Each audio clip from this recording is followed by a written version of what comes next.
Why do those who do not listen to Allah get the most wealth? Before knowing, if you also like with the intention of savab and write in the comment mashallah, then inshallah you will also get savab. Have you ever thought that those who do not pray, remain immersed in sins? How do they get so much livelihood and so much success? Is this a reward for disobeying Allah? No, rather this is the most dangerous test.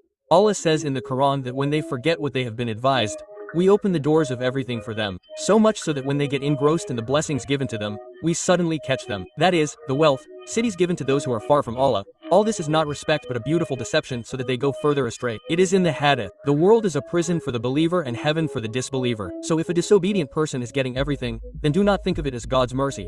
Rather it is something to be afraid of, because when the accounts will be set, the biggest account will be taken from